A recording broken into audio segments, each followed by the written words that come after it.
देखें कहीं ना कहीं एसडीएम यानी जो है वो मजिस्ट्रेट है, और मजिस्ट्रेट का जो पद होता है, मजिस्ट्रेट जो है अगर सीआरपीसी की जो धारा है, धारा 133 है, वो किसी भी प्रकार का अगर कोई भी उपद्रव है तो उसको है ना, उपद्रव को एक तरह से रोकने के लिए या रोकने का जो है यहाँ पर जो अधिकार है, रोकने का अधिकार देता है।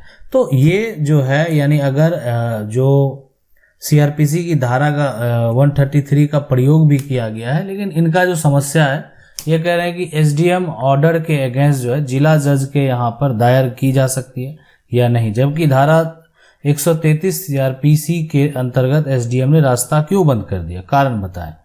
तो देखें बिल्कुल आप जिला जज के पास जाने के लिए स्वतंत्र हैं। आप जो है अगर एक तरह से वो क्यों बंद किया, आप अगर उस को जानना बंद किया, आप अगर उस को जानना चाहते हैं तो बिल्कुल आप जिला जज के पास जो है याचिका दायर कर सकते हैं। और लेकिन कहीं ना कहीं अगर आप उस एक तरह से उनके आदेश के खिलाफ जाना चाहते हैं तो आप उनका फाइनल ऑर्डर आने दें, ऑर्डर का कॉपी निकालने के बाद जो है आप उस पर एक्शन लें तो ज़्यादा सही रहेगा। यानी उनका जो भी एक तरह से आदेश होता है, आदेश का एक नकल जो है प्राप्त कर लेंगे और आप उसके ऊपर तो जा ही सकते हैं जहां आप जाना चाहें, ठीक है। तो इसलिए कि अगर उनका कोई आदेश होता है, उनका कोई जजमेंट होता है, तो आप अगर उनसे संतुष्ट नहीं है, रास्ता बंद करने का कारण तो बेहद जरूरी है। हाँ, लेकिन उनका जो एक मजिस्ट्रेट होता है तो मजिस्ट्रेट को पावर होता है कि मान लेते हैं कि कहीं पर किसी प्रकार का कोई उपद्रव ना हो, कि कोई किसी प्रकार का कोई जो है घटना ना घट जाए, तो उसको देखते हुए उनका एक रीजन होगा जिसके चलते जो है रास्ता को बंद कर दिया गया होगा। सवाल है, नमस्ते सर, 1905 वाला जो खतियान है, दादा के जो है 3 भाई के नाम है, उसमें से कुछ जो है बड़ा दादा के लड़के के नाम से हो गया है और उसका रसीद भी जो है वहां पर कट रहा है, तो मुझे क्या करना होगा, ठीक है। तो 1905 का एक तरह से खतियान की अगर बात करें, ठीक है, तो ये दादा के जो 3 भाई हैं उनके नाम से हो गया, कुछ बड़ा दादा के लड़के के नाम से हो गया। तो देखें उसका रसीद जो भी है कट रहा है, आपके नाम से नहीं अगर हो रहा है तो 1905 के खतियान के आधार पर अगर उसमें आपके दादा का नाम दर्ज नहीं है या आपका नाम दर्ज नहीं है तो आप सिविल कोर्ट में केस फाइल करके, है ना, अगर कोई गलत तरीके से दस्तावेज बना लिया है या गलती से बन गया है तो उसको कैंसिल करवा सकते हैं, अगर ऐसी समस्या से आप जूझ रहे हैं तो। अगला सवाल है, सर मेरा नाम दिलीप हुसैन है और मेरे दादाजी का स्वर्गवास हो गया है। उन्होंने स्वर्गवास की निजी जमीन वसीयत की थी, उसका वसीयत के आधार पर अभी तक नामांतरण नहीं हुआ।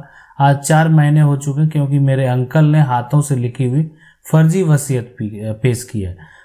देखें अगर किसी तरह का फर्जी अगर वसीयत है तो फर्जी वसीयत का कोई भी मान्यता जो है वो कानून में नहीं होगा, कोर्ट में नहीं होगा। लेकिन अगर फर्जी वसीयत वो निकाल रहे हैं तो वसीयत में क्या होता है कि बाद में जो वसीयत बनता है तो उससे पहले बना हुआ वसीयत जो है वो अमान्य हो जाता है।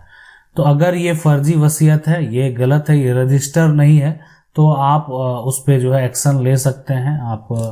आप चाहें तो अपना दावा जो है यानी कोर्ट में पेश कर सकते हैं, इसलिए के पास आपके पास डॉक्यूमेंट है, आपके पास ओरिजिनल वसीयत है और उस अगर कोई वसीयत दिखा रहा है, आपको एक बाधा उत्पन्न कर रहा है, तो कहीं ना कहीं आपको एक्शन तो लेना ही पड़ेगा। अगर आप ये सोच रहे हैं कि ठीक है, मान लेते हैं उस व्यक्ति जो आपके अंकल हैं और अंकल भी अगर दावा पेश कर रहे हैं कि नहीं वो वसीयत उनको प्राप्त हुआ है, तो फिर समस्या तो उत्पन्न होगा ही, तो उसका कुछ ना कुछ सॉल्यूशन तो निकालना पड़ेगा, अब वो गलत हो या सही हो। और इस समस्या का सॉल्यूशन निकालने के लिए कोर्ट में केस तो फाइल करनी पड़ेगी। अगला सवाल है कि अगर सीओ ने रिजेक्ट कर दिया है मोटेशन तो क्या डीसीएलआर के पास जो है कर सकता है? अगर कर सकता है तो उसे रोकने का क्या तरीका है?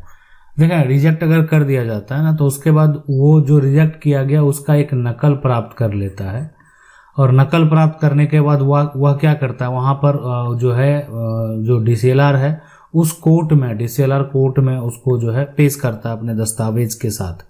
अब है कि अब आप क्या करेंगे, आप आपत्ति लगाएंगे और अगर आपको केस नंबर कहीं पता चल गया है ना, आप चाहें तो रजिस्टर देख कर जो है जो पेशकार है वहां से बात करके रजिस्टर देख करके जो है केस न अपना आपत्ति जो है यहाँ पर दर्ज वहाँ पर भी करवा सकते हैं। और आपत्ति जो आप दर्ज कराएंगे उसका एक प्रॉपर रीजन होना चाहिए, वो सही सटीक आंसर होना चाहिए। अगर लगेगा कि नहीं, जब एक तरह से जो अधिकारी हैं वो जब वेरीफाई करेंगे, उनको लगेगा कि नहीं यहाँ पर गलत किया जा रहा है, तो उस पर एक्शन लिया जाएगा।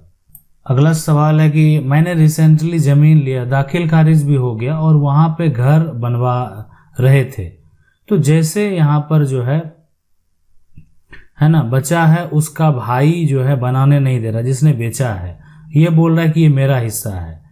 पहले पूछा था तो बोल रहा था कि मेरा नहीं है। अब पुलिस भी मेरी बात नहीं सुन रही है, जो है उसने भी कंस्ट्रक्शन पर रोक लगा दी। अब हम क्या करें?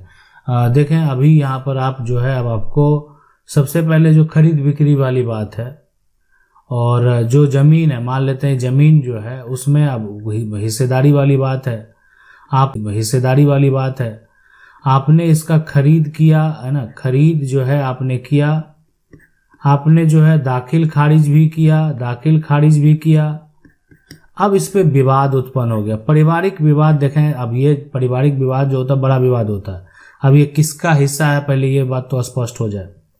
इसलिए कि अगर मान लेते हैं किसी के नाम पे जमीन होता है ना, दूसरा भाई इसमें दावा पेश कर रहा है, तो अब सबसे पहला काम आप करें कि पुलिस प्रशासन अगर अभी आपकी मदद नहीं कर रहे हैं तो आप एसडीएम कोर्ट में इसकी शिकायत कर सकते हैं। ठीक है, आप जिला कलेक्टर के पास जो है यहाँ पर उसकी शिकायत यहाँ पर कर सकते हैं। तो ये दोनों ऑप्शन है, आप जो है उनके पास अपनी शिकायत लेके जा सकते हैं। लेकिन अगर कोई भी समस्या का हल जो है कानूनी तरीके से नहीं निकलता है, तो फिर आप जो है उसको सिविल कोर्ट में लेकर जाएंगे मामले को। देखें, जब विवाद में अपराध का हल जो है नहीं निकल पा रहा है, आप एसडीएम कोर्ट भी गए, जिला कलेक्टर के पास भी गए, नहीं तो फिर डायरेक्ट सिविल कोर्ट से, वहीं से हो सकता है आपका हल निकल जाए। कि देखें, जो है कि एक भाई अब वो दावा कर रहा है कि नहीं मेरा हिस्सा है ज़मीन, अब जो एक भाई बेच चुका है, उस समय उसको कोई आपत्ति नहीं हुई। अब ये सारा चीज़ देखा जाता है कि आपत्ति जो लगा रहा है वो व्यक्ति, वो कितने समय बाद लगा रहा है, 1 साल, 2 साल, 3 साल, है ना। अधिकतम एक तय समय सीमा होता है, उसी के अंदर जो है कोई व्यक्ति एक्शन ले सकता है। 20 साल बाद कोई आके ये कहे, 10 साल बाद ये कहे, 5 साल बाद आके ये कहे कि ये जमीन मेरी है, मेरे भाई ने बेच दी, तो कहीं ना कहीं उसमें हर तथ्य को देखा जाता है और उसके बाद ही किसी प्रकार का कोई फैसला दिया जाता है। अगला सवाल है कि मेरी जमीन का म्यूटेशन नहीं हो रहा है, जमीन जो है यहाँ पर नगर पालिका की सीमा से बाहर है, तो म्यूटेशन कैसे होगा सर, बताएं मुझे कुछ यहाँ पर सॉल्यूशन। तो देखें, जमीन का म्यूटेशन नहीं हो रहा है, तो म्यूटेशन के लिए आप क्या करेंगे, म्यूटेशन के लिए आप अप्लाई करें, है ना, यहाँ पर अप्लाई करें। और अप्लाई करने के लिए अगर आपको नहीं पता है तो आप जिस राज्य से बिलोंग करते हैं वहाँ पता कर लें कि ज़मीन का म्यूटेशन के लिए कितने का स्टैंप पर जो है मेंशन करके वो अपनी पूरी प्रॉपर्टी देनी होगी। प्रॉपर्टी अभी वर्तमान में जो है एक तरह से किन के नाम पर है, ठीक है। अगर मान लेते एक तो म्यूटेशन आपने ज़मीन को खरीदा है, दूसरा जो है कि आपको ज़मीन जो है कहीं से प्राप्त हुआ है, जो भी है, अगर आपने खरीदा तो ये करने की ज़रूरत ही नहीं है। फिर आपका जो सेल डीड है, ठीक है, यानी जो रजिस्ट्री का डॉक्यूमेंट है, रजिस्ट्री का कागज है, उसी को आप जो है ऑनलाइन अप्लाई करवाएंगे। ऑनलाइन अप्लाई होगा, उसके बाद उसको वेरीफाई किया जाएगा। अब ये है कि आपका म्यूटेशन क्या किया जा रहा है, कि आपका रिजेक्ट कर दिया जा रहा है कि नहीं हो रहा है, तो नहीं होने का भी एक रीजन हो, स्पष्ट करते तो हम आपको बता सकते थे कि आगे आपको क्या करना चाहिए। सवाल है कि पुराना नक्शा में जो यहाँ पर है ना, नहर जो भी है, प्लॉट जो है खेसरा नंबर है और नंबर है जी, नंबर के हिसाब से जमीन को खोजा जा सकता है। देखें, पुराना जो नक्शा है, एक तरह से पुराना में जो नंबर दर्ज है ना, और नया जो एक तरह से नक्शा है, इसमें जो नंबर दर्ज है, तो वो दोनों अलग अलग है, अलग अलग है, ये बात आप समझ लें। तो पुराना नंबर कोई और है, मान लेते हैं किसी का पुराना नंबर 100 है, तो आज वो पुराना नंबर 423 हो चुका है, ठीक है। तो इसलिए जो नंबर है, प्लॉट का नंबर है, पुराना नक्शा में जो दर्ज है प्लॉट का नंबर, वो अलग अलग होगा। और सेम भी किसी का हो सकता है, लेकिन होता नहीं है, अधिकांश सबको अलग देखने को मिलेगा। अब नंबर है, कहीं आके गलती से उस पे सेम ही पड़ गया तो कोई बड़ी बात नहीं है, लेकिन फिर भी अधिकांश आप मैप में देखेंगे तो वो नंबर अलग होता है, इसलिए कि दोनों जो है उसको, अब ये पुराना जो 100 नंबर का टुकड़ा था ये इतना बड़ा था कि इसको ही 5 टुकड़े में बांटा गया और सभी को अलग अलग नंबर दिया गया। तो ये डिपेंड करता है कि आखिर जो है कितना एक तरह से टुकड़े बनाए गए हैं, उस हिसाब से वो नंबर फिर से चढ़ाया जाता है। अगर किसी प्रकार की कोई गड़बड़ी होती है तो उसका सुधार जो पुराना है मैप है उसी के अनुसार होता है। अब ऐसा थोड़ी है कि पुराना मैप में जितना एरिया है ना, पुराना मैप में अगर एक तरह से 50 गज जमीन है तो नया नक्शे भी अगर बनाए गए तो 50 गज 4 लोगों ने खरीद लिया तो भी ये जो है यहाँ सबका जो जमीन है ना 12.5 यानी इतना गज का ही होना चाहिए कि 4 लोग डिवाइड भी कर लिए तो उसमें फर्क कैसे आ जाएगा, ठीक है। तो वो तो साइज उतना ही होना चाहिए। तो ये इसी प्रकार जो है इसका कार्य ये करता है। आशा करते हैं वीडियो अच्छा लगा होगा। वीडियो को लाइक जरूर कर दें, चैनल को पहली बार देख रहे हैं सब्सक्राइब करके जो बेल आइकन है उसको जरूर दबा लें। मिलते हैं अगले वीडियो में, तब तक के लिए जय हिंद।